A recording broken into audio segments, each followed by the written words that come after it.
Hare Krishna. Whenever you are ready, మీరు start చేయొచ్చు.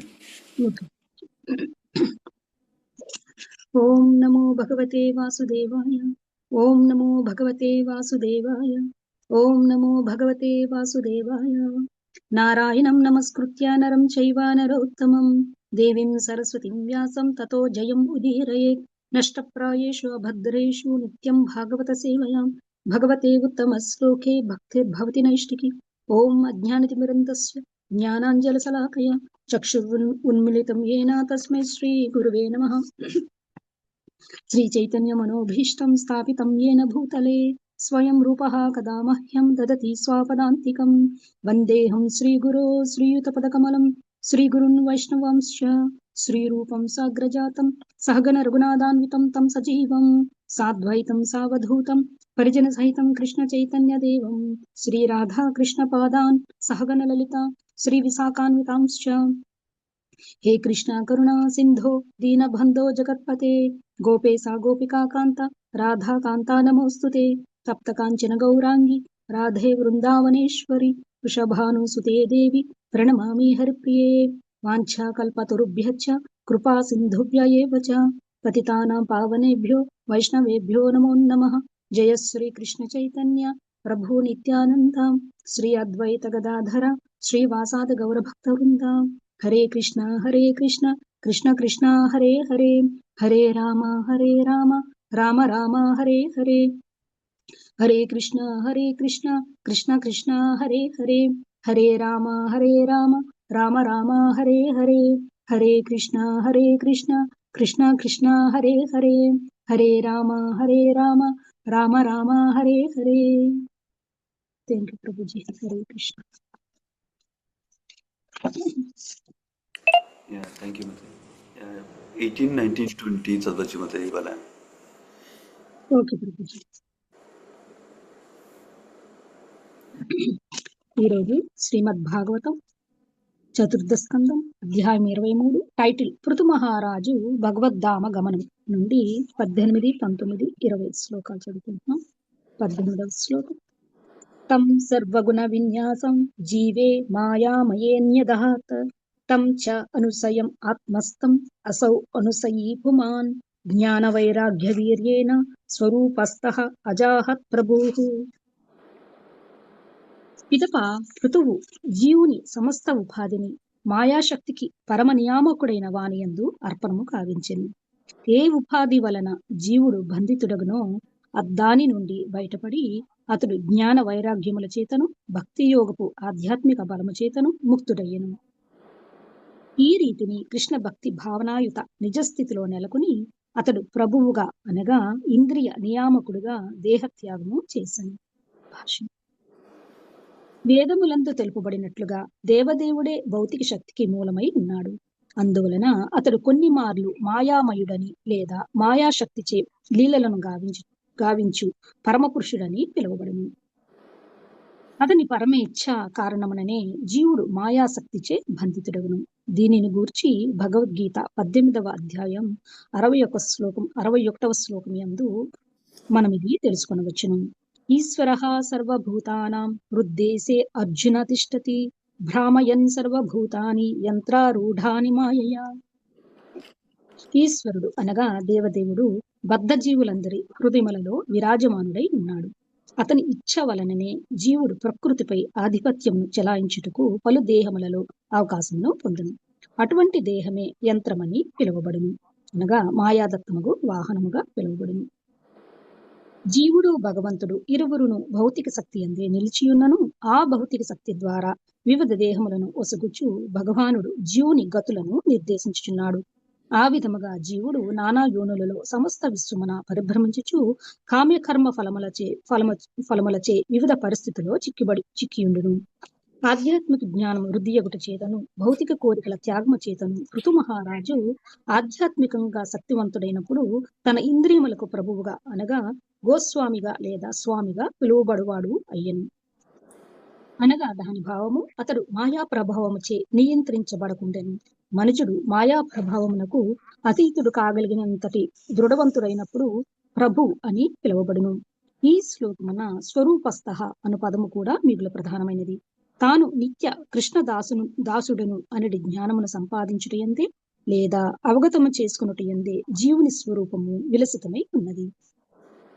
ఈ అవగాహనయే స్వరూప ఉపలబ్ధి అనబడును. భక్తి యోగ నిర్వహణము ద్వారా భక్తుడు తనకు భగవానునితో గల నిజమైన సంబంధ అవగాహనకు క్రమముగా అరుదించును. విశుద్ధముగు ఆధ్యాత్మిక స్థితి యొక్క ఈ అవగాహనయే స్వరూప ఉపలబ్ధి అనబడును. అట్టి స్థితిని చేరినంతటా భక్తుడు దాసునిగా లేదా మిత్రునిగా లేదా తల్లిదండ్రులుగా లేదా ప్రేయసిగా తనకు భగవంతునితో గల సంబంధము ఎరుగగలుగును. ఈ అవగాహన స్థితియే స్వరూపస్థ అనబడును. పృథువు ఈ స్వరూప స్థితిని పూర్తిగా ఎరుగగలుగును. వైకుంఠము నుండి పంపబడిన రథమును అధిరోహించి అతడు ఈ ప్రపంచమును లేదా దేహమును వీడినని తరువాతి శ్లోకములలో తెలియగలదు. ఈ శ్లోకమున ప్రభు అను పదము కూడా ప్రధానమైనది. ఇంతకు మునుపే తెలుపబడినట్లు మనుషుడు పూర్తిగా ఆత్మానుభూతిని బడిసి ఆ స్థితిని అనుసరించి వర్తించినప్పుడు ప్రభు అని పిలువబడును. పరిపూర్ణముగా ఆత్మదర్శి అయిన కారణముననే గురుదేవుడు ప్రభుపాద అని పిలువబడును. పాద అను పదములకు స్థితి అని అర్థం కనుక ప్రభుపాద అనేటి పదము గురుదేవునికి ప్రభుస్థానము లేదా దేవదేవుని స్థానము వసగబడిందని సూచించును. ఏలయన ఆయన దేవదేవుని పక్షమున పనిచేయుచున్నాడు కనుక ప్రభువు అనగా ఇంద్రియములను నిగ్రహించువాడు కానిదే ఎవ్వడును గురువు కాజాలడు. పరమ ప్రభువు శ్రీకృష్ణ భగవానునిచే ప్రామాణీకరింపబడిన వాడే గురుదేవుడు. కనుకనే గురువష్టకమున శ్రీల విశ్వనాథ చక్రవర్తి ఠాకూరులు ఇట్లు పలికిరి: సాక్షాద్దరిత్వేన నమ సమస్త శాస్త్రై రుక్తాస్తథా భావ్యత ఏవ సద్భిః. గురుదేవుడు భగవానుని అంతరంగిక సేవకుడు కనుక ఆయనను భగవానునితో సమానంగా గౌరవింపవలను. ఆ విధముగా పృథు మహారాజును కూడా ప్రభుపాద అని లేదా ఈ శ్లోకమును వివరించినట్లు ప్రభు అని పిలువవచ్చును. ఈ విషయమున ఇచ్చుటొక ప్రశ్న ఉదయించిన అవకాశము కలదు. అది ఏమనగా, పృథువు దేవదేవుని సత్యావేశ అవతారమైనప్పుడు ప్రభువుగా అగుటకు ఎందులకే అతడు నియమ నిబంధనలను అనుసరింపవలసి వచ్చెను. ఆదర్శనీయుడగు రాజుగా ఈ ధరిత్రపై అవతరించిన కారణమునను మరియు భక్తి యోగ నిర్వహణమున ప్రజలకు బోధ గావించుట రాజు యొక్క ధర్మమైనందునను ఇతరులకు బోధించు నిమిత్తము పృథువు భక్తి యోగ నియమములను అనుసరించును అనగా దానికి సమాధానం కాగలదు. అదే విధముగా శ్రీ చైతన్య మహాప్రభువు కూడా తాను స్వయంగా శ్రీకృష్ణుడే అయినప్పటికీ భక్తునిగా ఏ రీతిని కృష్ణుణ్ణి దరిచేరవలనో ఉపదేశించిరి. ఆపని ఆచారి భక్తి శిఖాయును సభారే అని సాధారణంగా చెప్పబడుచుండును. శ్రీ చైతన్య మహాప్రభువు తన నడవడికి ద్వారా ఉపమానమును నెలకొల్పి భక్తి యోగా విధానమును సర్వులకు బోధించిరి. అదే విధముగా పృథువు సత్యావేశ అవతారమే అయినప్పటికీ ప్రభు స్థానమును బడియుటకే భక్తునిగా వర్తించి ఉండెను. అంతేకాక స్వరూపస్థ అనగా సంపూర్ణమైన మోక్షమని భావము. హిత్వాన్యథారూపం స్వరూపేణ వ్యవస్థితి.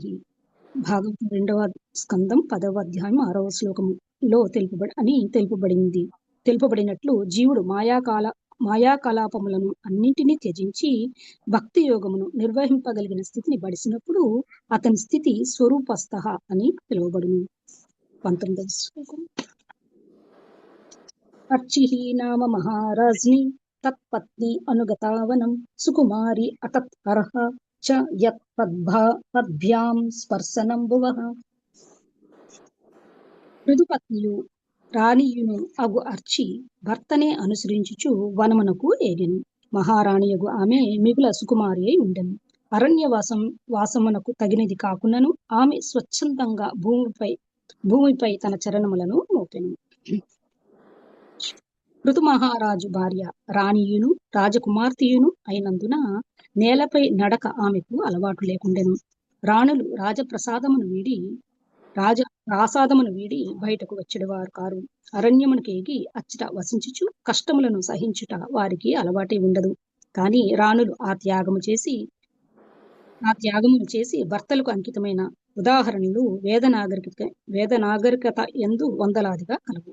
ఉదాహరణకు శ్రీరామచంద్రుడు అడవికి ఎగినప్పుడు లక్ష్మీదేవి యొక్క సీత అతనిని అనుసరించింది. తండ్రి ఆజ్ఞ మేరకు శ్రీరాముడు అడవికి ఏగవలసి వచ్చెను. కానీ సీతాదేవికి అట్టి ఆజ్ఞ ఇవ్వబడలేదు. అయినప్పటికీ ఆమె భర్త మార్గమునే స్వచ్ఛందంగా అనుసరించింది.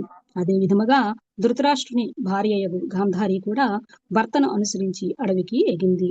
పృథువు, శ్రీరాముడు, ధృతరాష్ట్రుడు వంటి వారికి పత్నులై ఆ రాణులందరూ సాధ్వీ లలాములు అయిరి. ఏ విధముగా పతివ్రతులుగా మెలగవలెనో, ఏ విధముగా జీవితములోని ప్రతి స్థితిలో భర్తను అనుసరించవలెనో ఆచరించి చూపి అట్టి రాణులు కూడా జనసామాన్యములకు బోధ కావించిరి. భర్త రాజైనప్పుడు అతని పక్కనే అర్చి రాణిగా ఆసీనయైనది. అతడు అడవికి ఎగినప్పుడు అరణ్యవాస కష్టములను ఓర్చవలసి ఉన్నను అతనిని అనుసరించింది. కనుకనే ఆమె నేలపై కాలు మోపదగినది కాకున్నను భర్తతో పాటు అడవికి ఎగినప్పుడు అన్ని కష్టములను అంగీకరించినని ఇచ్చట చెప్పబడింది. 20 శ్లోకం. అతీవ భర్తృః వ్రతధర్మనిష్టయా శుశ్రూషయా చ అర్షదేహాయాత్రయా నా అవింగత అర్తిం పరికర్షిత అపి సా ప్రేయస్కర స్పర్శన మాన నిర్వృతి. మహారాణియగు అర్చికి అటువంటి కష్టములు అలవాటు లేకపోయినను ఋషులు వలె అరణ్యవాస నియమములను పాటించుటలో భర్తను అనుసరించింది. నేలపై శయనించుచు ఆమె కేవలం ఫల పుష్ప పత్రాదులనే భుజించింది. అట్టి కార్యములకు తగినది కానందున ఆమె మిగుల కృషించిందయ్యను. అయినను భర్త సేవా సుఖము వలన ఆమెకు ఎటువంటి కష్టము అనుభూతం కాలేదు. అన్ని పరిస్థితుల్లోనూ భర్తను సేవించుటయే స్త్రీ ధర్మమని వ్రతధర్మ నిష్టయ అని అనుపదము సూచించుచున్నది. తొలుత బ్రహ్మచారి, పిదప ఆదర్శనీయుడు గృహస్థుడు, ఆ తర్వాత వానప్రస్థుడు, సన్యాసి అగుటకు పురుషునికి జీవిత ఆరంభమునే బోధ కావించు వైదిక నాగరికత జీవితం యొక్క అన్ని పరిస్థితుల్లో భర్తనే అనుసరించమని స్త్రీకి బోధ చేయుచున్నది. బ్రహ్మచర్యము పిదప పురుషుడు గృహస్థ జీవనమును స్వీకరించును. పతివ్రత ధర్మమును పాటించుమని స్త్రీకి ఆమె తల్లిదండ్రులు బోధింతురు. ఆ విధముగా స్త్రీ పురుషులు ఒకటిగా అయినప్పుడు వారి జీవనము ఒక ఉన్నత ప్రయోజనమునకే అంకితమై ఉండును. జీవితం యొక్క ఉన్నత ప్రయోజనమును దృష్టిలో ఉంచుకునే కర్తవ్య నిర్వహణము చేయునట్టు పురుషునకు శిక్షణమును ఒసగగా భర్తను అనుసరించినట్లు స్త్రీకి శిక్షణ ఒసగబడును. గృహస్థ జీవనమున అన్ని విధముల భర్తకు ముదమును గూర్చుటయే పతివ్రతయగు భార్య ధర్మము. భర్త వానప్రస్థ జీవనమును గ్రహించినప్పుడు ఆమె కూడా వనమునకు ఎగి వానప్రస్థ జీవనమును స్వీకరించవలను. గృహస్థ జీవనమున భర్త యొక్క బాగోగులు చూసినట్లుగా ఆ సమయమును కూడా ఆమె అతని అన్ని అవసరములను చూడవలను. కానీ భర్త సన్యాసమును స్వీకరించినప్పుడు మాత్రము ఆమె ఇంటికి తిరిగి వచ్చి తపస్విని కావలసి ఉండును. ఆ విధముగా ఆమె తపోమయ జీవనమును గడుపుచు సంతానమునకు కోడళ్లకు ఒక చక్కని ఉపమానమును నెలకొల్పవలను. శ్రీ చైతన్య మహాప్రభువు సన్యాసమును స్వీకరించినప్పుడు ఆయన భార్యయగు విష్ణుప్రియాదేవి కేవలం 16 యువతియే అయినను తన భర్త గృహమును వీడినందున తపోవ్రతము బట్టను. ఆమె జపమాలపై జపము చేయుచు ఒక మాల పూర్తయినంతనే ఒక బియ్యపు గింజను ఏరేడేది. ఆ విధముగా ఎన్ని మాలలు జపము చేసినచో అన్ని బియ్యపు గింజలను ప్రోగు చేసి వాణిని వండి ప్రసాదంగా స్వీకరించేది. అదే తపస్సు అనబడును. ఈనాటికి భారతదేశమున కొందరు విధవరాండ్రు లేదా భర్తలు సన్యాసమును స్వీకరించగా ఇంటి పట్టున నిలిచిన స్త్రీలు తమ సంతానము చెంతనే జీవించుచున్నప్పటికీ తపోమయ జీవనమును అనుసరించుచున్నారు. పృథువు భార్యయగు అర్చి కూడా పతివ్రత ధర్మమును నిర్వహించుటకే కృతనిశ్చయురాలై ఉండి భర్త అరణ్యమున ఉన్నప్పుడు ఆయనను అనుసరించను. కేవలం ఫలములను పత్రములనే భుజించుచు ఆమె నేలపై పరుండెను. స్త్రీ దేహము పురుషుని దేహము కన్నను సుకుమారమైనది కనుక మహారాణియగు అర్చి అందుచే కృషించిందయ్యను. మనుజుడు తపస్సులో నెలకొనినప్పుడు సాధారణంగా దేహము సన్నబడును. దేహము లావెక్కుట ఆధ్యాత్మిక జీవనమున సల్లక్షణము కానే కాదు. ఏలైనా ఆధ్యాత్మిక జీవనమున నెలకొనినవాడు ఆహారము, నిద్ర, మైథునము వంటి దేహ సౌఖ్యములను పరిమితం భావించుకొనవలసి ఉండును. నియమానుసారము అరణ్యవాసం చేసినందున అర్చి మిగుల కృషించినను మహానీయుడగు భర్త యొక్క సేవా భాగ్యమును అనుభవించడి కారణమున ఏమాత్రము అప్రసన్నరాలు కాలేదు. థ్యాంక్ యూ ప్రభుజీ. Hare Krishna. Hare Krishna. Thank you so much. So nice section ఇది భాగవతంలో. మనం పృథు మహారాజు పాస్ట్ టైం ఎండింగ్ దోకు వస్తుంది. పృథు మహారాజు తన భార్యతోటి అర్చి తోటి అరణ్యంకి వచ్చారు. సో ఇప్పుడు డిఫరెంట్ ఆస్టిరిటీస్ చేశారు. ధ్యాన యోగా ప్లస్ భక్తి యోగా కాంబినేషన్ చూసాం మనం. సో మెనీ వర్సెస్ ఈ 18వ శ్లోకంలో ఐ థింక్ 18 లెటెసి 19 కూడా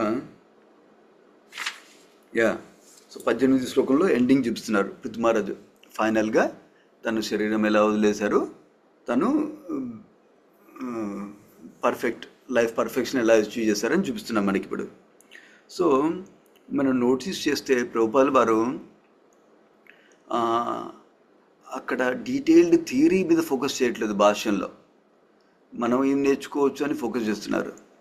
డీటెయిల్ థియరీ ఏంటి, మనకి లాస్ట్ శ్లోకాలు చూసుంటారు మీరు. బేసికలీ ఒరిజినల్గా క్రియేషన్ ఎలా అయింది అది మనం 2వ స్కందంలో 3వ స్కందంలో విన్నాం. సో ఫస్ట్ ప్రకృతి నుంచి మహత్తత్వం వస్తుంది, మహత్తత్వం నుంచి ప్రధాన అవుతుంది, మోడ్స్ సత్వగుణం రజగుణం తమోగుణం ఇంటరాక్ట్ అయ్యి దానివల్ల సటిల్ థింగ్స్ వస్తాయి, గ్రాస్ థింగ్స్ వస్తాయి. ఆ క్రియేషన్ అంతా ఎక్స్ప్లెయిన్ చేశారు 2వ స్కందంలో 3వ స్కందంలో. మరి ఇక్కడ అదంతా రివర్స్ అవుతుంది. సో అది చూస్తున్నాం మనం లాస్ట్ ఫ్యూ వర్సెస్లో అది చూసాం. సో ప్రభుపాల్ వారు ఫోకస్ చేసింది ఏంటంటే 2 మెయిన్ ఆస్పెక్ట్స్ చెప్తున్నారు ప్రభుపాల్ వారు. ఒకటి ఏంటంటే మనము మాయాకి ఇన్ఫ్లుయెన్స్లోకి ఎలా వచ్చాము, మాయా ఇన్ఫ్లుయెన్స్లో సత్వగుణం రజగుణం తమోగుణం ఇన్ఫ్లుయెన్స్ వల్ల మనం మాయా ఇన్ఫ్లుయెన్స్కి వచ్చాము అని చెప్తున్నారు. సో దానికి కానీ కృష్ణుడు ఎప్పుడు మాయా ఇన్ఫ్లుయెన్స్కి రాడు, ఎందుకంటే కృష్ణుడు డైరెక్టర్, మాయాని కంట్రోల్ చేస్తారు కృష్ణుడు. సో ఆ ప్రిన్సిపల్ చెప్తున్నారు ప్రభుపాల్ వారు ఇక్కడ భాష్యంలో ఫస్ట్ పోర్షన్లో. దెన్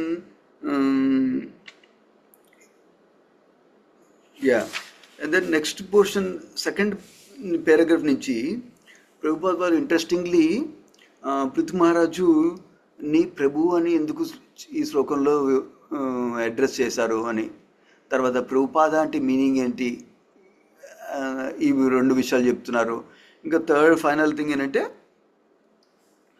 పృథు మహారాజు శక్తి అవశ్య అవతారం అని విన్నాం కదా, భగవంతుడు అవతారం అని విన్నాం కదా, మరి ఆయన కూడా ఇన్ని కష్టాలు పడి ఎందుకు వెళ్తున్నాడు, ఇన్ని కష్టాలు ఎందుకు చేస్తున్నారు అని 3వ క్వశ్చన్ అడ్రస్ చేస్తున్నారు ప్రభుపాల్ వారు భాషల్లో. సో డిస్కస్ చేద్దాం. ప్రభు అనేది ప్రభుపాల్ వారు బేసికలీ మాయా ఒక ఇన్ఫ్లుయెన్స్ పోతే తన ఇంద్రియాలని సెన్సెస్ని తర్వాత మనసుని మైండ్ని కంట్రోల్ చేసుకోగలిగితే వాళ్ళని ప్రభు అనొచ్చు అని చెప్తున్నారు ఒక యాంగిల్లో. ఇంకొక యాంగిల్లో ఇవన్నీ ఎప్పుడవుతాయి, ఎవరైతే భక్తి ప్రాక్టీస్ చేస్తారో, ఎవరికైతే అర్థమవుతుందో ఓకే నేను ఈ శరీరం కాదు, నేను ఈ మనసుని కాదు, నేను ఆత్మని, నేను భగవంతుడు ఒక సేవకుడిని, భగవంతుడు ఒక అంశాన్ని అర్థం చేసుకునే వాళ్ళు ఉన్నారు అనుకో, వాళ్ళు ఫుల్గా ఇంద్రియాలు కంట్రోల్ చేయగలుగుతారు, మనసుని కంట్రోల్ చేసుకోగలుగుతారు. సో వాళ్ళని అందుకని ప్రభుపాల్ వారు 2 పదాలు ఎక్స్ప్లెయిన్ చేస్తున్నారు భాషల్లో. స్వరూపోపలబ్ధి అంటే నేను ఆత్మని, నేను భగవంతుడు ఒక సేవకుడిని అనేసి. తర్వాత అట్లానే భక్తి కంటిన్యూ అయితే స్వరూపస్థ స్టేట్కి వస్తారని చెప్తున్నారు. స్వరూపస్థ అంటే ఏంటి ప్రభుపాల్ వారు ఎక్స్ప్లెయిన్ చేస్తున్నారు, నాకు భగవంతుడికి ఏ రసం ఉంది అది కూడా తెలుస్తుంది అన్నమాట అప్పుడు.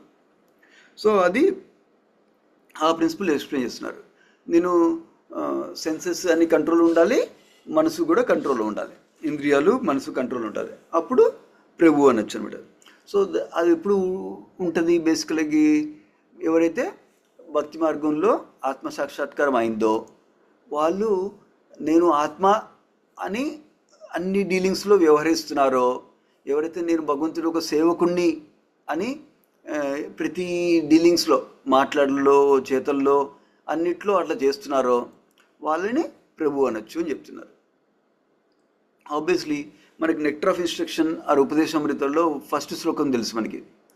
ఫస్ట్ శ్లోకంలో ప్రభుపాల్ వారు వాచో వేగం, మనసో వేగం, మనసో క్రోధ వేగం, జిహ్వా వేగం, ఉదరపస్థ వేగం, అట్లా 6 అర్జస్ని కంట్రోల్ చేసుకోవాలని చెప్తున్నారు. ఎవరైతే ఆ 6 అడ్జస్ట్ని కంట్రోల్ చేసుకోగలుగుతారో వాళ్ళు లోకంలో అందరికీ గురువు అవ్వచ్చు అని చెప్తున్నారు అనమాట. సో అంటే అవి కంట్రోల్ చేసుకోవడం అంత ఈజీ కాదనమాట. భక్తి మార్గంలో ఎవరైతే ఆత్మసాక్షాత్కారం అయిందో వాళ్ళు ఫుల్గా కంట్రోల్ చేసుకోగలుగుతారు. ఎందుకు? భగవంతుడి ప్రేమ కోసం చేసుకుంటారు అనమాట. అదొక ఆస్పెక్ట్ అనమాట. అట్లాంటి వాళ్ళు ప్రభువు అనొచ్చు అనమాట అట్లా. సో అట్లాగే ఇప్పుడు ప్రభుపాద మీనింగ్ కూడా ప్రభుపాద ఎక్స్ప్లెయిన్ చేస్తున్నారు. ప్రభుపాద అంటే ఎవరైతే అట్లా అన్నీ కంట్రోల్ చేసుకోగలుగుతున్నారో, ఇంద్రియాలని మనసుని కంట్రోల్ చేసుకోగలుగుతున్నారో, అట్లాగే ఆ పొజిషన్లో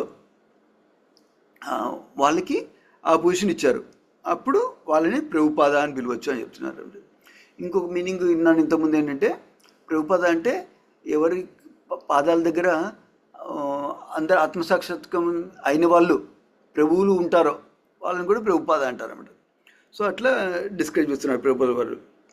సో అది ఎందుకు గురువు అంటే, గురువుని యాక్చువల్గా మన నిత్యానంద ప్రభుని కూడా మనం నిత్యానంద ప్రభు అంటాం. శ్రీకృష్ణ చైతన్య ప్రభు నిత్యానంద శ్రీ అద్వైత గదాధర శ్రీవాసాది గౌరవ భక్తి ఉందా. ఆ మంత్రంలో నిత్యానంద ప్రభునికి 1 సెకండ్ లాగిన్ అవ్వాలి. ఆ మంత్రాలు కూడా మనం నిత్యానంద ప్రభుని కూడా ప్రభు అంటున్నాం. అట్లాగే ప్రభుపాద వారు భగవంతుడిని కూడా ప్రభు అని చెప్తున్నారు ఇక్కడ శ్లోకంలో. సో ఎవరైతే భగవంతుడిని ప్రాపర్గా రిప్రజెంట్ చేస్తున్నారో, ప్రాపర్గా ప్రతినిధిలాగా వ్యవహరిస్తున్నారో వాళ్ళని ప్రభు అనొచ్చు అన్నమాట. ప్రభుపాద అనొచ్చు లేకపోతే. సో అది మనం ఆబ్వియస్లీ దాని న్యాచురల్ క్వశ్చన్ వస్తుంది, మనం అందరినీ ప్రభు అంటున్నాం కదా మనం వ్యవహరించినప్పుడు, హరే కృష్ణ ప్రభుజీ హరే కృష్ణ ప్రభుజీ అంటున్నాం కదా మరి. So that means 2 things. One ఏమో మనం వేరే వాళ్ళు నాకు మాస్టర్ అని ఆ యాటిట్యూడ్ తోటి ఆ మెంటల్ ఇంటెన్షన్ తోటి మనం వేరే వాళ్ళని ప్రభు అని చెప్తున్నాం అన్నమాట. ఇది మెయిన్ ఫోకస్ ఏంటంటే, అక్కడ ప్రభు అనటం వేరే వాళ్ళని ప్రభు అనటం మెయిన్ ఫోకస్ ఏంటంటే నేను సేవకుణ్ణి, అది కల్టివేట్ చేసుకుంటున్నాం అన్నమాట మనం. అది మెయిన్ ఫోకస్ ఇక్కడ. వాళ్ళు రియల్గా కంట్రోల్ చేసుకుంటున్నారా, వాళ్ళు రియల్గా ప్రభుకి అనటానికి అర్హుతుడా అని మనం చూడట్లేదు. మనం ఏంటి, వాళ్ళు ప్రాక్టీస్ చేస్తున్నారు కదా భక్తిలో, ఏదో ఒక రోజు వాళ్ళు ప్రభు అయిపోతారు, ఇప్పుడు కాకపోయినా కూడా. నేనైతే ఇప్పుడు సేవకుడిని. సో నాకు ఇప్పుడు సేవకుడు అనే భావన లేదు నాకు. అందుకని ఆ సేవకుని భావం కల్టివేట్ చేసుకోవడానికి, అది పెంచుకోవడం కోసం నేను ప్రభు అని పిలవాలన్నమాట అందరినీ. సో అది ఆ మూడ్లో చేస్తామన్నమాట, ప్రభు అని పిలుస్తాం అన్నమాట. మనం ఒకవేళ వాళ్ళు అంత గొప్ప వాళ్ళు కాకపోయినా కూడా మనం అందరికీ సేవకులమే. ఎందుకంటే మనం కృష్ణుని సేవ చేయాలంటే కృష్ణుడికి అందరి ఇష్టమే, అందుకని మనం అందరికీ సేవ చేస్తాం. అట్లా సేవకుడి మూడ్లో ఉంటాం అన్నమాట మనం. అదొక ఆస్పెక్ట్. ఇంకా అట్లాగే మనం కూడా వేరే వాళ్ళు ప్రభు అని పిలుస్తుంటే మనం కూడా ఆ అర్హత పెంచుకుంటూ ఉండాలన్నమాట. అంటే మన భక్తిలో మంచిగా సాధన చేస్తూ సేవ చేస్తూ ఉంటే మనం కూడా అట్లా ఇంద్రియ నిగ్రహ, తర్వాత ఆత్మలాగా వ్యవహరించవచ్చు, అన్ని విషయాల్లో ఆత్మలాగా వ్యవహరించవచ్చు అనమాట. సో అది మన ప్రాక్టికల్ అప్లికేషన్ అనమాట మనకి. తర్వాత లాస్ట్ పారాగ్రాఫ్లో ప్రభుపాద వారు చెప్పేది ఏంటంటే, పృథు మహారాజు శక్తి అవతారం కదా, భగవంతుడు అవతారమే, మరి ఇన్ని కష్టాలు ఎందుకు పడుతున్నారు, ఇంత సాధన ఎందుకు చేస్తున్నారు అని క్వశ్చన్ రావచ్చు. అది ప్రభుపాద ఆన్సర్ చేస్తున్నారు. ఏంటంటే తన ప్రజలకి తన ఎగ్జాంపుల్ సెట్ చేస్తున్నారు అనమాట. సో అట్లాగే మనకు కొంతమంది ప్యూర్ డివోటీస్, కొంతమంది అడ్వాన్స్ డివోటీస్, వాళ్ళు యాక్చువల్గా ఎంత అడ్వాన్స్డ్ అంటే వాళ్ళు మనలాగా అన్ని రూల్స్ పాటించిన అవసరం లేదు.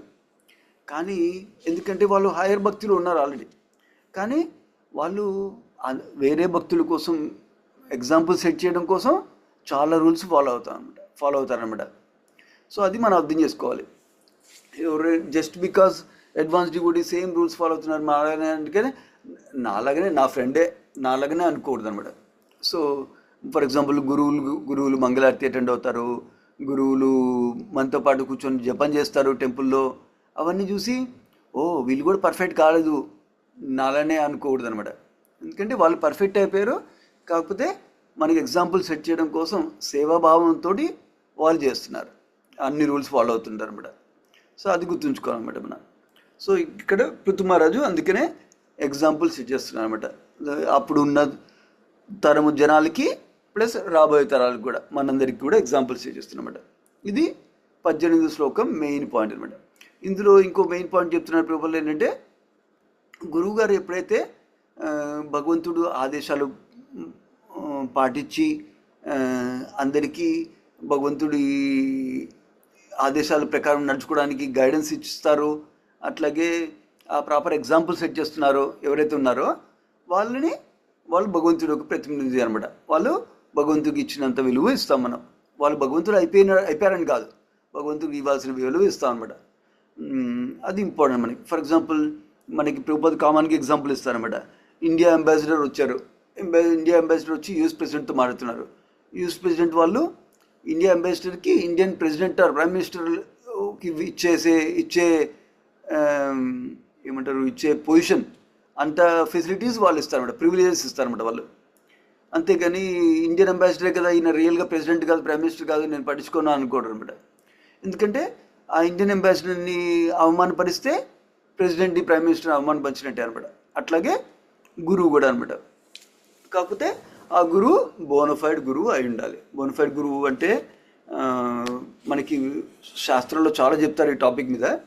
బట్ 2 మెయిన్ థింగ్స్ ఏంటంటే, బోనఫైడ్ గురువు అంటే ఆ గురువు కూడా వేరే బోనఫైడ్ గురువు ఉండాలి, నెంబర్ 1. Number 2, 3 things. ఇంకోటేమో అట్లా ఆ గురువు దగ్గర విని ఉండాలి, శ్రవణం చేసి ఉండాలి. గురువు దగ్గర శ్రవణం చేసి నేర్చుకొని ఉండాలి భక్తి గురించి. That is 1 aspect. Second aspect ఏమో వాళ్ళు ప్రాక్టికల్గా భక్తి నిష్టలో ఉండాలన్నమాట. శ్రోత్రియం బ్రహ్మనిష్టం అంటారన్నమాట. ఇది శ్లోకంలో ఉంటుంది. ప్రభుపాదులు అన్ని ఇనిషియేషన్లో ఈ శ్లోకం చెప్తారు. సో అది ఈ రెండు మోస్ట్ ఇంపార్టెంట్ క్రైటీరియా అనమాట. అంతేగాని వాళ్ళు కృష్ణుని చూసారా, వాళ్ళు ఉత్తమాధికారి డివోటీ, అది కాదు మోస్ట్ ఇంపార్టెంట్ కాదనమాట. వాళ్ళు ఇంకా గ్రో అవుతుండొచ్చు, అది కూడా ఆప్షన్ ఉంది. అంటే మధ్యమాధికారి కూడా గురువు కావచ్చు అనమాట. మెయిన్ క్రైటీరియా కృష్ణుడు ఇదే చెప్తారన్నమాట. 2 ఏంటంటే వాళ్ళ గురువు దగ్గర నుంచి విని ఉండాలి, వాళ్ళు ప్రాపర్గా ఫిక్స్ అయి ఉండాలన్నమాట భక్తిలో. ఇంకో కన్క్లూషన్ చెప్తారు గురువు టాపిక్లో. ఇంకో కన్క్లూషన్ ఏంటంటే వాళ్ళకి స్క్రిప్చర్ శాస్త్ర ఒక కన్క్లూషన్స్ తెలిసి ఉండాలి. కన్క్లూషన్ తెలిసి ఉండాలంటే ఈ వర్స్ ఏం చెప్తుంది, ఈ వర్స్ ఏం చెప్తుంది, ఈ వర్స్ ఏం చెప్తుంది అని కాదు. శాస్త్ర కన్క్లూషన్ ఏంటి? కృష్ణుడే భగవంతుడు, మనం ఆత్మ, నేను శరీరం కాదు, ఆత్మ కాదు, నేను భగవంతుడు ఒక అంశాన్ని, భగవంతుడు సేవాభావంలో ఉండాలి, అది నా న్యాచురల్ స్వభావం. నేను భగవంతుని ప్రేమిస్తే నేను హ్యాపీగా ఉంటాను, సాటిస్ఫై అవుతాను. అట్లాగే భగవంతుడు ప్రేమ ఉంటే నేను వేరే వాళ్ళని ప్రేమిస్తాను, అందరినీ మంచి డిస్రెస్పెక్ట్ చేయకుండా చూసుకుంటాను, ఎందుకంటే భగవంతుడు ప్రేమ ఉంది కాబట్టి. ఇట్లా ఫౌండేషనల్ కన్క్లూషన్స్ బాగా తెలిసి ఉండాలన్నమాట. వాళ్ళు గురువు అంటారన్నమాట. సో ఎందుకంటే వాళ్ళకి అది కన్క్లూషన్ బాగా తెలిసిందనుకో, రిలేషన్ వచ్చిందనుకో, అప్పుడు వేరే వాళ్ళకు కూడా గైడ్ చేయగలుగుతారు అనమాట. అది ప్రిన్సిపల్ ఇక్కడ. సో అది 18th verse topic. So 19th and 20th 19-20 శ్లోకంలో టాపిక్ కొంచెం షిఫ్ట్ అవుతుంది. ఇప్పుడు పృథు మహారాజు పర్ఫెక్ట్ అయిపోయారు, లైఫ్ వెళ్ళిపోయారు. సో నా పృథు మహారాజు వాళ్ళ వైఫ్ అర్చి దగ్గరికి స్పాట్ లైట్ వెళ్ళింది. హైలైట్ చూపిస్తున్నాం మనకి. అర్చి ఏం చేసింది, ఇప్పుడు పృథు మహారాజు వెళ్ళిపోయిన తర్వాత, ఈ లోకల్ నుంచి వెళ్ళిపోయిన తర్వాత అర్చి ఏం చేసిందని చూపిస్తున్నాం మనకి. So that idea is, so ఇప్పుడు అర్చి గురించి ఏం చెప్తున్నారు ఇక్కడ 19వ శ్లోకంలో. ఫస్ట్ 2 అనువాదాల గురించి బ్రీఫ్లీ డిస్కస్ చేసి మనం ఏం నేర్చుకోవచ్చు అని కూడా డిస్కస్ చేద్దాం. సో 19వ శ్లోకంలో పృథు మహారాజు ఒక వైఫ్ అర్చి, తను క్వీన్, రాణి. ఓకే, ఆర్డినరీ ఉమెన్ కాదు, రాణి అంటే రాజుకి పక్కనున్నామా రాజ్యంలో. సో స్పెషల్ పొజిషన్ ఉంది. తను రాణి అయినా కూడా, తన శరీరం చాలా డెలికేట్ అయినా కూడా,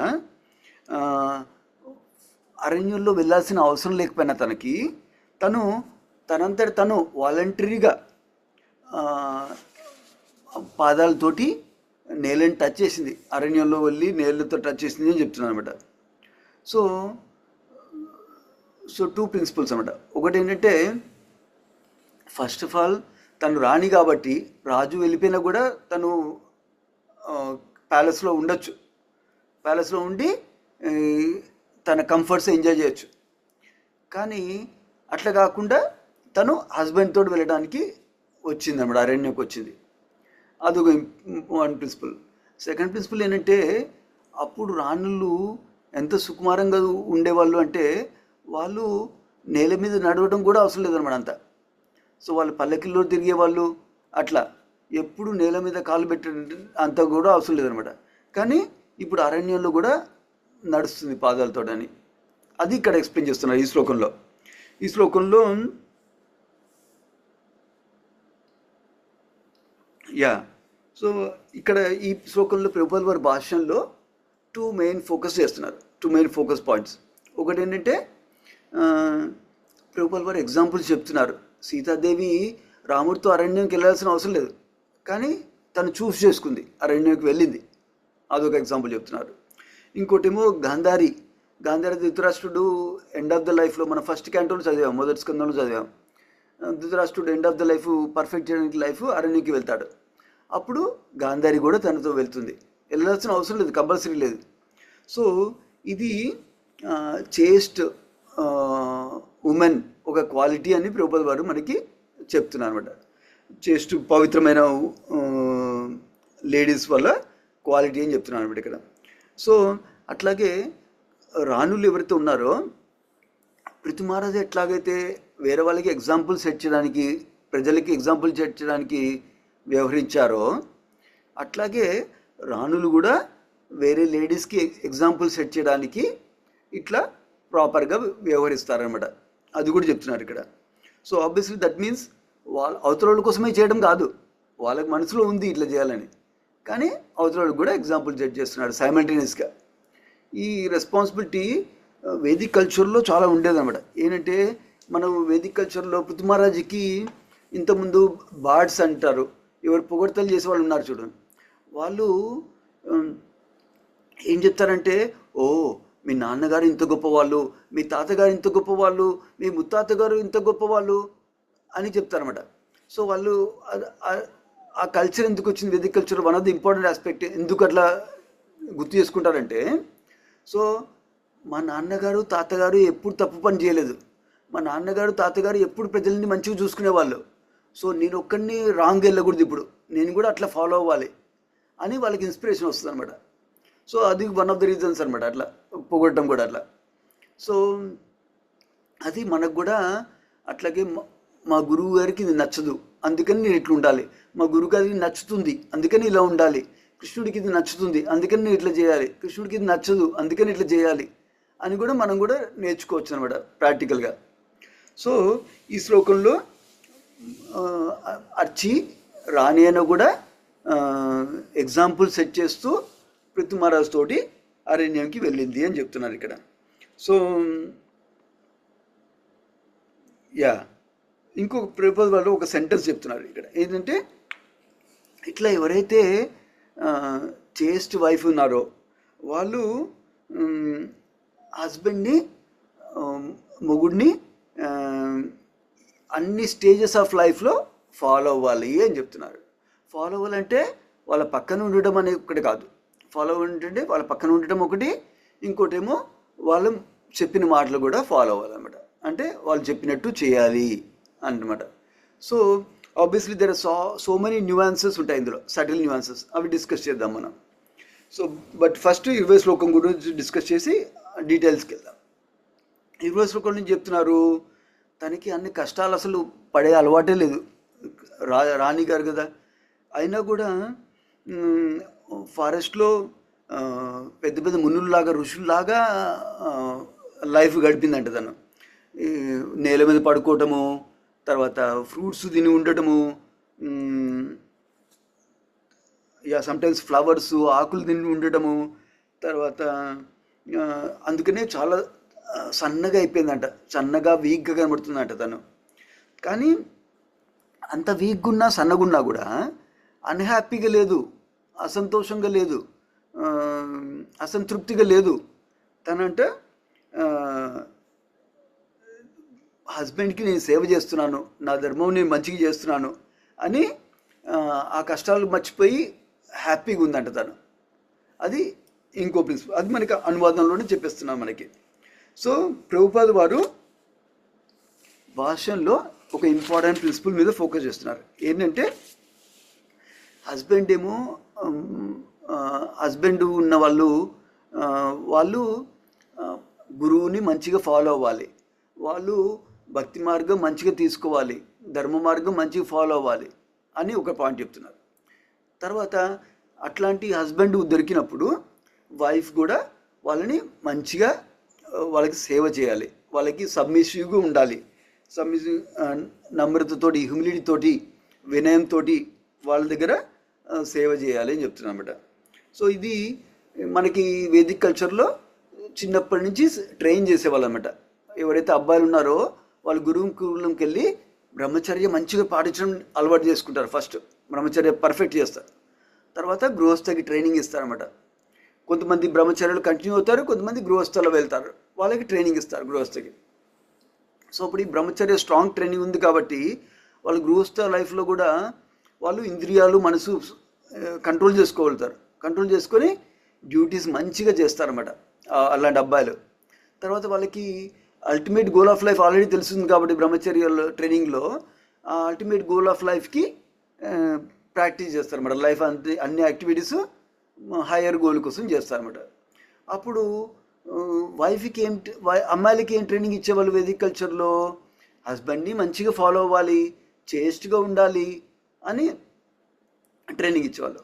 అప్పుడు న్యాచురల్గా వాళ్ళకి వినయంతో హస్బెండ్ దగ్గర ఉండి సబ్మిట్ చేసి హస్బెండ్కి నచ్చిన విధానంగా ఫాలో అయ్యేవాళ్ళు. అప్పుడు న్యాచురల్గా వైఫ్ కూడా భక్తిలో కూడా గ్రో అయ్యేది. ఫస్ట్ ఆఫ్ ఆల్ సర్వీస్ తోటి క్రెడిట్స్ వస్తున్నాయి, స్పిరిచువల్ క్రెడిట్స్ వస్తున్నాయి హస్బెండ్ సర్వీస్ తోటి. హస్బెండ్ ఆల్రెడీ స్పిరిచువల్ లైఫ్ చేస్తున్నారు కాబట్టి. అట్లాగే హస్బెండ్ చెప్పినట్టు నడుచుకుంటే అప్పుడు స్పిరిచువల్ లైఫ్ పాటిస్తున్నారు. నాట్ ఓన్లీ స్పిరిచువల్ లైఫ్ పాటించి బెనిఫిట్ అవ్వట్లేదు, కానీ పిల్లలకి గురువులాగా యాక్ట్ చేస్తారన్నమాట వైఫ్. పిల్లలకి గురువులాగా యాక్ట్ చేసి వాళ్ళ స్పిరిచువల్ లైఫ్ని గ్రో చేస్తారన్నమాట.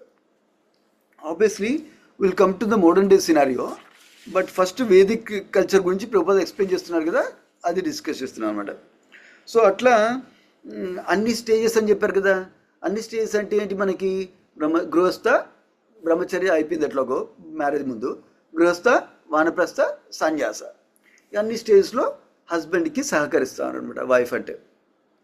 సో వానప్రస్థ లైఫ్ అంటే ఫారెస్ట్కి వెళ్ళి సీరియస్గా ప్రాక్టీస్ చేయడం అనమాట, భక్తి గురించి ప్రాక్టీస్ చేయడము. లేకపోతే ఫారెస్ట్, లేకపోతే మోడర్న్ కల్చర్లో, మోడర్న్ పారాడైమ్లో టెంపుల్ దగ్గర ఉండడము, టెంపుల్లో ఉండడము, హోలీ ప్లేస్లో ఉండడము, ఉండి భక్తి మీద ఫుల్ సర్వీస్ చేయడం అనమాట. సో సాధన సేవ మీద లైవ్ రోజంతా ఫుల్గా ఆక్యుపై అయిపోతుంది అనమాట అట్లా. సో అట్లా చేసేటప్పుడు వానప్రస్థ లైఫ్లో కూడా హస్బెండ్కి నీడ్స్ చూసుకోవడము, అట్లాగే హస్బెండ్తో పాటు స్పిరిచువల్ లైఫ్ కంటిన్యూ చేయడము, అలాంటివన్నీ వైఫ్ రెస్పాన్సిబిలిటీస్ అనమాట.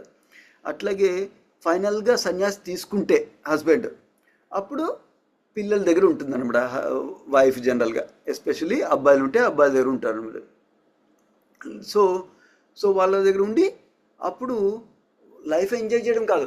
హస్బెండ్ సన్యాసి అయిపోయాడు, కష్టాలు పడుతున్నారు, నేను లైఫ్ ఎంజాయ్ చేయడం కాదు, తను కూడా ఆస్టెరిటీస్ చేస్తుంది ఇంట్లో ఉండి ఆస్టెరిటీస్ చేసి ఎగ్జాంపుల్ సెట్ చేస్తుంది అనమాట, ఎట్లా స్పిరిచువల్ లైఫ్ ప్రాక్టీస్ చేయాలని పిల్లలకి అనమాట.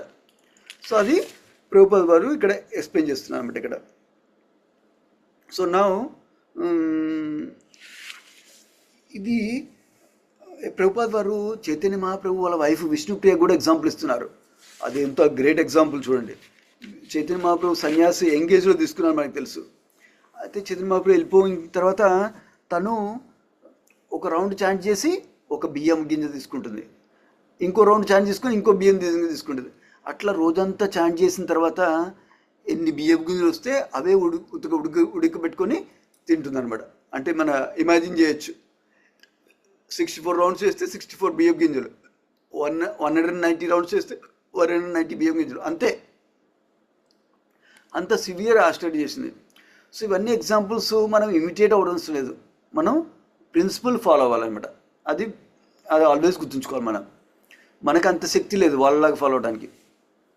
చైతన్య మహాప్రభు లాగా యంగ్ ఏజ్లో మనం సన్యాసి తీసుకోలేము, హస్బెండ్ వైఫ్ అయితే మనము విష్ణుప్రియలాగా ఎగ్జాంపుల్ ఫాలో అవ్వలేరు, రెండు చేయలేము.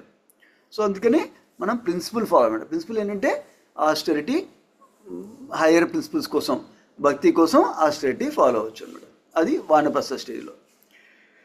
సో అది వన్ మోర్ ప్రిన్సిపల్.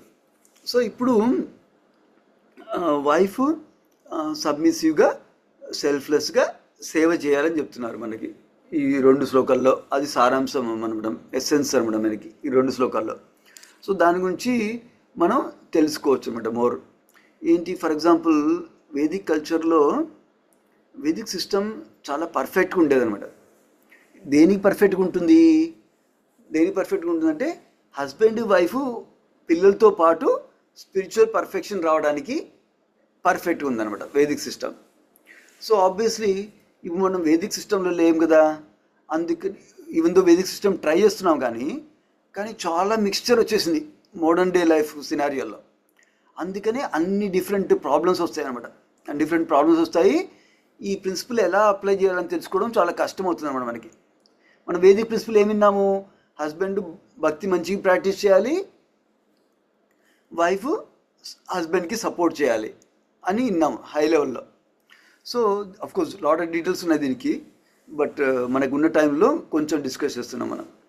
సో అది మనకి ప్రాక్టికల్గా మోడర్న్ డే కాంటెక్స్లో అప్లై చేయాలంటే చాలా కష్టం అవుతుంది. ఎందుకు కష్టం అవుతుంది?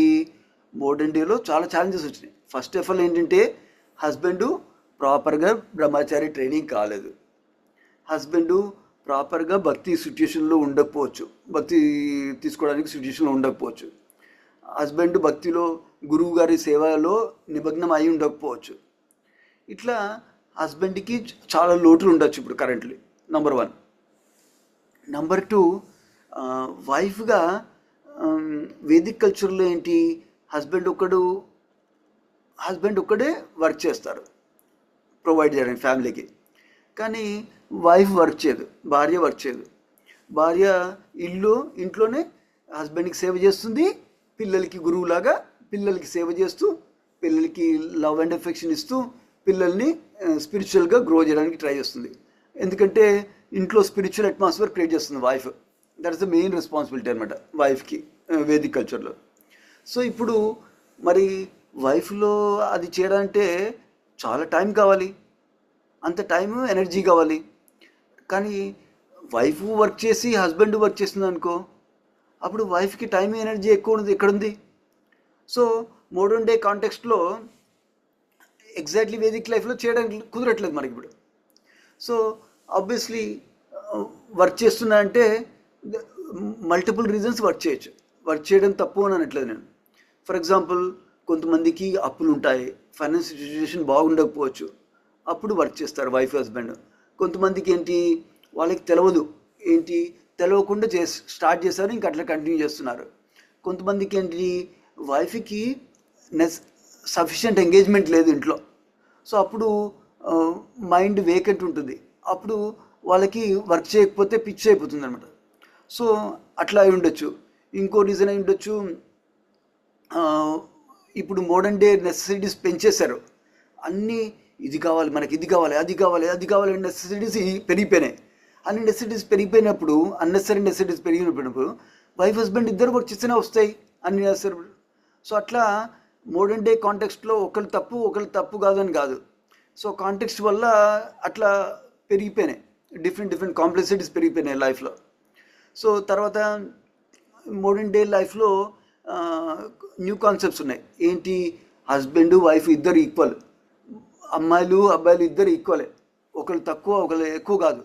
ఒకళ్ళు ఇంట్లో ఉంటే వేరే వాళ్ళ డిపెండ్ అయినట్టు, అట్లా ఉంటే వాళ్ళ కింద స్లేవ్ అయిపోతున్నామని, అట్లా ఫెమినిజం కాన్సెప్ట్స్ పెరిగిపోయినాయి. సో ఇంకా ఆబ్వియస్లీ అవి ఆ ఇన్ఫ్లుయెన్స్ ప్రభావం ఉన్నప్పుడు ఏం చేస్తారు, ఇంకా వైఫ్స్ వాళ్ళు కూడా వర్కింగ్ స్టార్ట్ చేస్తారు.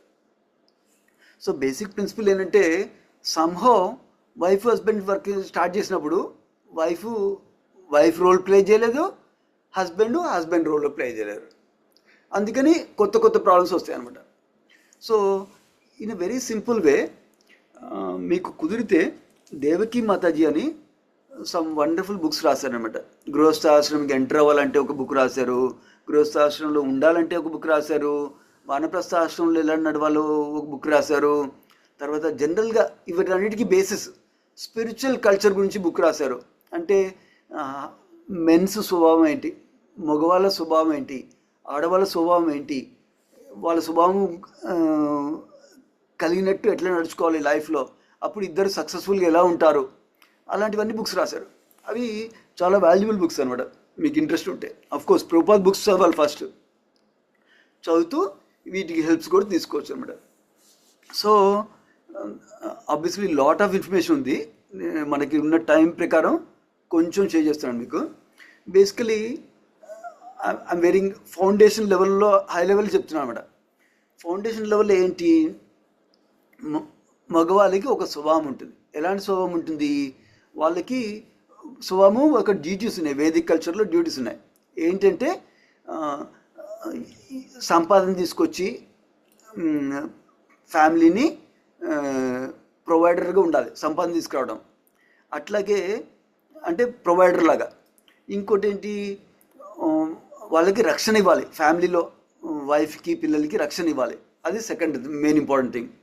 థర్డ్ మెయిన్ ఇంపార్టెంట్ థింగ్ అంటే ఇన్ఛార్జ్గా ఉండాలి ఫ్యామిలీలో. అది హస్బెండ్ ఫాదర్ డ్యూటీస్ అనమాట మెయిన్గా. వెరీ బ్రాడ్గా చెప్తున్నాను, చాలా డీటెయిల్స్ చెప్పచ్చు దీనికి. బేసికలీ సంపాదించి తీసుకురావడము, వాళ్ళకి కావాల్సినవి సమకూర్చడము, తర్వాత వాళ్ళకి ప్రొటెక్ట్ చేయడం, రక్షణ ఇవ్వడము, తర్వాత వాళ్ళకి ఇన్ఛార్జ్ లాగా ఉండడం అనమాట.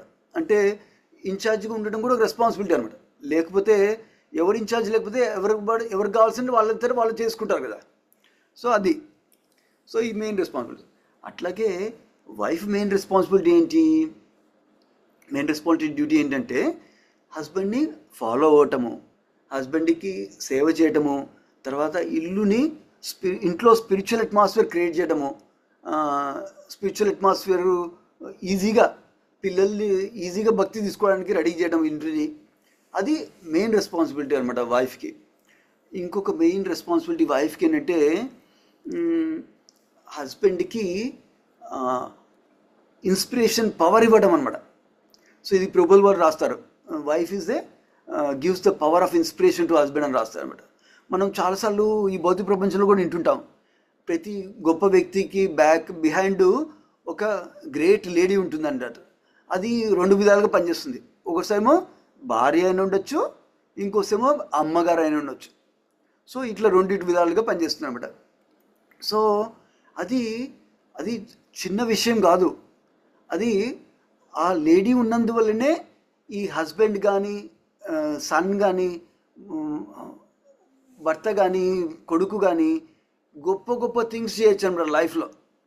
అది చేయాలంటే ఆ పవర్ ఆఫ్ ఇన్స్పిరేషన్ వైఫ్ నుంచి కానీ మదర్ నుంచి కానీ వస్తుందన్నమాట, అమ్మగారి నుంచి కానీ భార్య గారి నుంచి కానీ వస్తుందన్నమాట ఇన్స్పిరేషన్.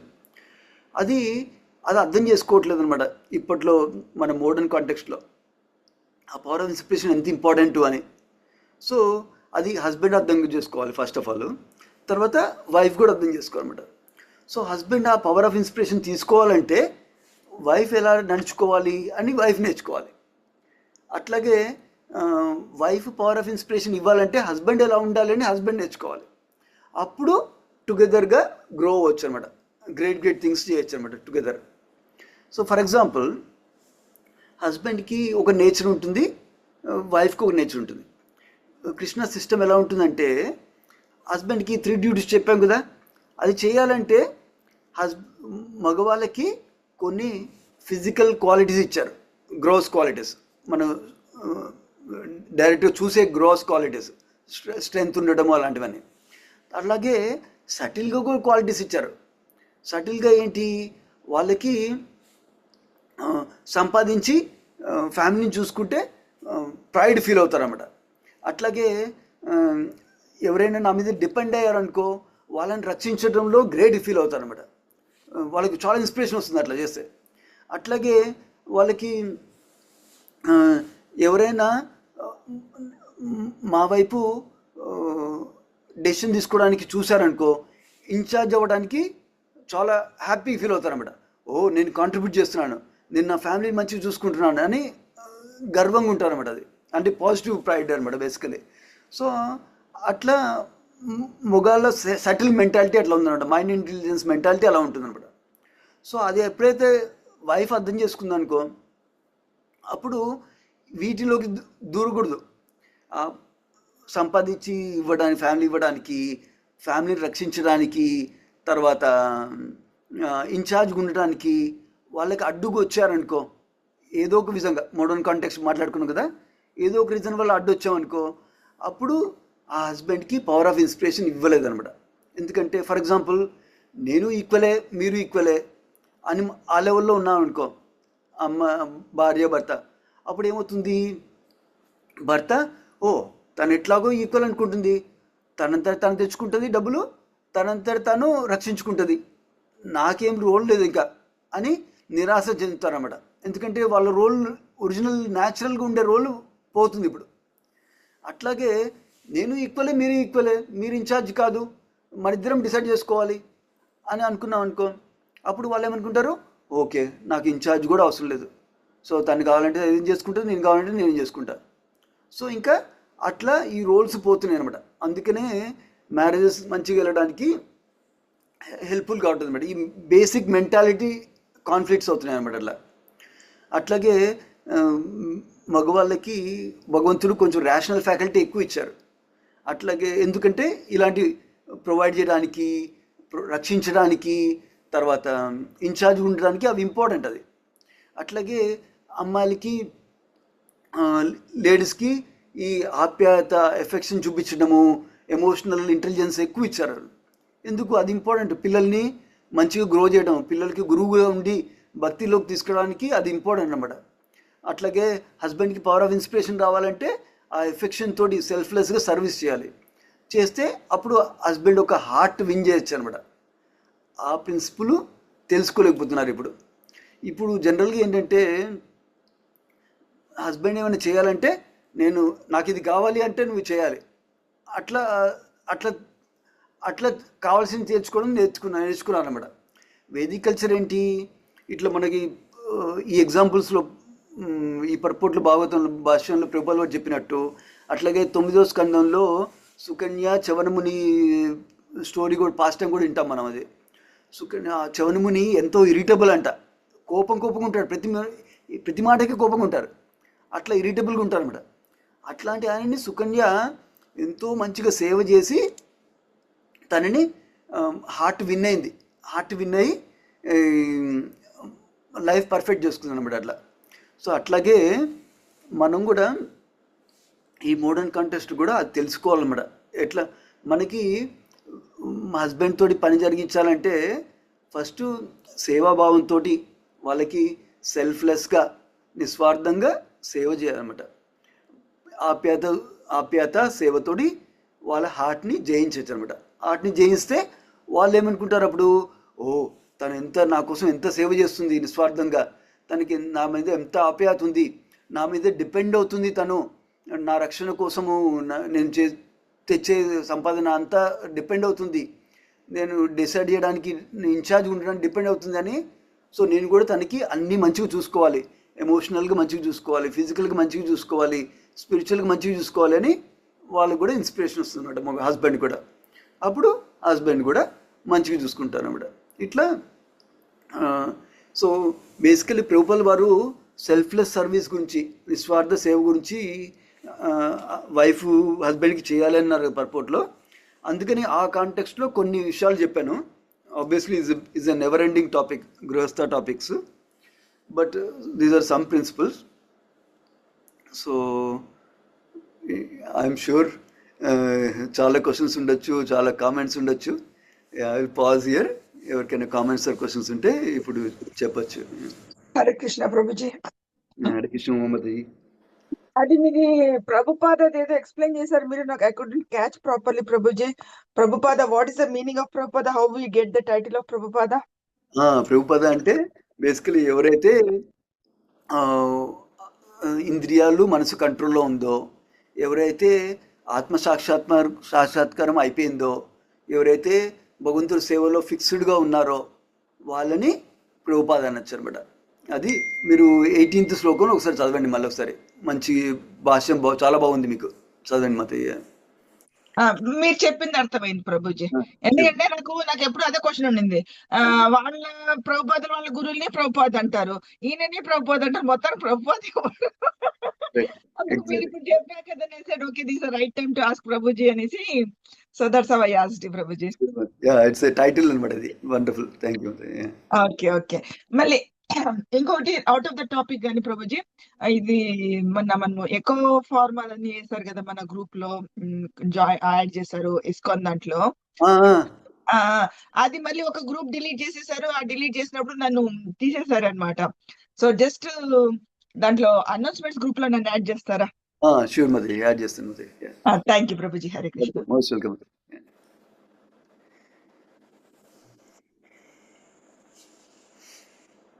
హరే కృష్ణ ప్రభు, ధన్వత్ ప్రణామం. ప్రభు, ఇది సేవ గురించి చెప్పారు కదా ఇవాళ. అది సేవా భావం, వాటికి డిఫరెన్స్ ఏముందా ప్రభు? సేవా భావం. ఇన్ వన్ సెన్స్ డిఫరెన్స్ లేదు ప్రభు, ఇంకో సెన్స్లో డిఫరెన్స్ ఉంది. బేసికలీ ఏంటంటే, మనం ఏదైనా ఫస్ట్ మన కాన్షియస్నెస్ ఉంటుంది. ఫస్ట్ కాన్షియస్నెస్ తోటి ఆలోచనలు వస్తాయి, ఆలోచనతోటి మాటలు చేతలు వస్తాయి. అది మన జనరల్ ప్రిన్సిపల్, మనకు తెలుసు ఆల్రెడీ. సో ఆ సేవాభావం ఏమో కాన్షియస్నెస్ గురించి చెప్తుంది అనమాట. నాకు సేవాభావం ఉంటే అప్పుడు నేను సేవ చేయాలనే ఆలోచనలు వస్తాయి, సేవ కుదరాలని, సేవకి అనుగుణంగా మాట్లాడతాను, అట్లాగే సేవ చేసినట్టు యాక్షన్లు చేస్తాను అనమాట అట్లా. సో సేవాభావం అంటే మన మనసులో ఉన్నది కాన్షియస్నెస్. సేవ అంటే యాక్చువల్గా మనం ఏం చేస్తున్నాం, మాట్లాడటం కానీ, ఎవరితో మంచిగా ఆప్యాయతగా మాట్లాడటం కానీ, వాళ్ళకి కావాల్సినది చెప్పడం కానీ, వాళ్ళని ఎంకరేజ్ చేయడం కానీ, ఇవన్నీ సేవ మాటలతో చేయొచ్చు. అట్లాగే చేతులతో చేయడం అంటే వాళ్ళకి బాడీకి కావాల్సిన నీడ్స్ చూసుకోవడం కానీ, వాళ్ళకి మనశ్శాంతి ఉండడం కోసం ఏమైనా చేయడం కానీ, లేకపోతే వాళ్ళకి భక్తి మార్గంలో ముందుకెళ్ళడానికి, భక్తి మార్గంలో కనెక్ట్ అవ్వడానికి కానీ, భక్తి మార్గంలో గైడెన్స్ రావడానికి కానీ, హెల్ప్ చేయడం కానీ, అట్లా ప్రాక్టికల్ సేవ చేయడం అనమాట. మనకి hands and in simple terms చేయాలంటే, సేవ అంటే హ్యాండ్స్ అండ్ లెగ్స్ తోటి చేయడము ఫర్ హయ్యర్ కాజ్, అది సేవ సింపుల్ టర్మ్స్లో. సేవాభావం అంటే అది చెయ్యాలి అని ఉండడం, కాన్షియస్నెస్ ఉంటాం అనమాట. సో మనందరం సేవ బాగా కల్టివేట్ చేసుకుంటున్నాం కాబట్టి ప్రాక్టికల్గా సేవ కూడా చేస్తాం అనమాట. అట్లాగే ఆపోజిట్ కూడా వస్తుంది, ప్రాక్టికల్గా సేవ చేస్తుంటే మనకు సేవ భాగం పెరుగుతుంది అనమాట. రెండు విధాలుగా కూడా పనికొస్తుంది అనమాట. మేక్ సెన్స్ ప్రభుజీ? ఎస్ ప్రభు, థ్యాంక్ యూ వెరీ మచ్ ప్రభు. హరే కృష్ణ. హరే కృష్ణ. ఇంకా సేవాభావంకి ఆపోజిట్ ఏంటంటే భోగవృత్తి అంటారు అనమాట. సేవావృత్తి, భోగవృత్తి అనే టర్మ్స్ యూజ్ చేస్తారు రాధేశ్యామ్ ప్రభుజీ. భోగవృత్తి అంటే నేను ఎంజాయ్ చేయాలి, ఇట్లా వీళ్ళతో మాట్లాడి నేను ఎంజాయ్ చేయాలి, ఇది చేసి నేను ఎంజాయ్ చేయాలి, అట్లా అనుకుంటాం అనమాట. ఓకే, వాళ్ళకి బెనిఫిట్ చేయడం అనమాట. ఓకే ప్రభు. అదే అసలైన కృష్ణ చైతన్యం అంటే మనం సేవా భావాన్ని పెంచుకోవాలని చూశాను. ఓకే, థ్యాంక్ యూ ప్రభు. మోస్ట్ వెల్కమ్ ప్రభుజీ. Important question, you can keep that question going. ఎట్లా ఇంప్రూవ్ చేయాలి సేవాభావం అని, then will grow lot in bhakti. ఎవరికైనా ఇంకెన్ని కామెంట్స్ ఆర్ క్వశ్చన్స్ ఉన్నాయా? ప్రభుజీ, టుడే మీరు వైఫ్ అండ్ హస్బెండ్ రిలేషన్షిప్ గురించి చాలా బాగా చెప్పారు Prabhuji. I like the way you explain it. Of course, we talk about it, we watch about it, and we hear it, but it's always good to remind ourselves through some mode of communication. It could be ఇలాంటి sessions కావచ్చు, or when we're talking with friends కావచ్చు. It's not like ఎవరు ఎక్కువ ఎవరు తక్కువ అని కాదు, ఎవరి ఇంపార్టెన్స్ వాళ్ళకి ఉంటుంది, ఎవరి జాబ్ వాళ్ళు చేస్తే rest all things will fall in place ane oka sensitive line it is. It's not like this comparison, like ever strength valadi definitely, and ever role one character play chesarante things goes smoother anadaniki. It really sounded very good to remind ourselves like it's not particularly about anybody, it's for all of us. In fact, we also forget sometimes what we are doing, and we try to talk too many things which is not required actually. but at that moment we'll not realize. But when we keep listening to such things, why we need all these kind of sessions is very important and essential for all of us, for this reason, Prabhuji. Thank you so much, Prabhuji. Hare Krishna. Thank you, Mate. Nice summary also. Thank you, Mate. Any other comments or questions? Okay, అలాగే మరి కలుద్దాం మళ్ళీ. అయితే శ్రీమద్ భగవతంకి జయ, శ్రీ ప్రభుపాదికి జయ. వాంఛకల్పతరుభ్యశ్చ కృపా సింధుభ్యేవచ పతితానాం పావనేభ్యో వైష్ణవేభ్యో నమో నమః. Thank you so Hare much. Krishna. Hare Krishna. Thank you ప్రభుజీ. Hare Krishna. Thank you ప్రభుజీ. హరే కృష్ణ. హరే కృష్ణ. హరే కృష్ణ.